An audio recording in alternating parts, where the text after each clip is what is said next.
Hello. हर हर महादेव। तो आप सभी को हरितालिका तीज व्रत की हार्दिक शुभकामनाएं। तो पति की लंबी उम्र के लिए ये व्रत होता है और ये व्रत कुमारी कन्या भी कर सकते हैं। 2025 में ये व्रत 26 अगस्त 2025 को है। दिन मंगलवार। हिंदू धर्म में ये व्रत सूर्य उदय से शुरू होता है और सूर्य उदय से के बाद ही ये व्रत खत्म होता है। ये व्रत का पारण सूर्य उदय होने से ही होता है और शुरू भी सूर्य उदय होने से ही शुरू भी। भाद्रपद की शुक्ल पक्ष की तृतीया तिथि को ये व्रत होता है, हरितालिका तीज व्रत। ये व्रत के 10 नियम है। चलिए आज हम आप लोग को बताएंगे, तो आप लोग प्लीज वीडियो को स्किप मत करिएगा, ध्यान पूर्वक सुनिएगा। और ये व्रत का बहुत महत्वपूर्ण है। जो भी सुहागन स्त्री है वो सभी को ये व्रत रखना चाहिए।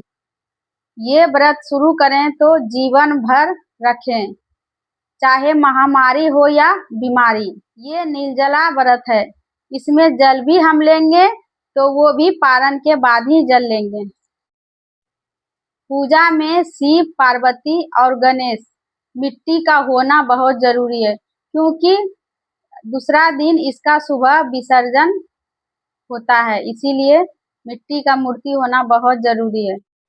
रात भर जागरण करें और शिव पार्वती का कथा सुनें। व्रत के दौरान शुद्ध आचरण और संयम। विवाहित स्त्री या कुमारी दोनों ही इस व्रत को कर सकते हैं, पर नियम पूर्वक। एक दिन पहले से ही नींबू, बैगन, लहसुन, प्याज का सेवन नहीं करें। पूजा स्थान, मन, शरीर को पवित्र बनाए रखें। व्रती को 16 श्रृंगार करना चाहिए और वस्त्र हरे या लाल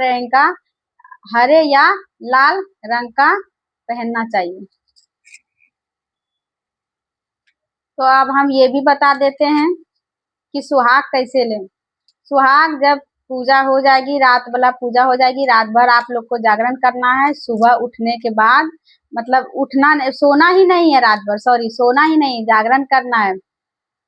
उसके बाद सुबह 4 बजे स्नान आदि से निर्वृत होके, उसके बाद जब थोड़ा सा फिर भोग लगाएं और पार्वती जी को सिंदूर लगाएं। और पार्वती जी को सिंदूर लगाने के बाद उनका ऐसे आंचल से ऐसे 5 बार उनका सिंदूर मांग से लेके अपना में ऐसे टिकना चाहिए। 5 बार ऐसे करके सुहाग लें।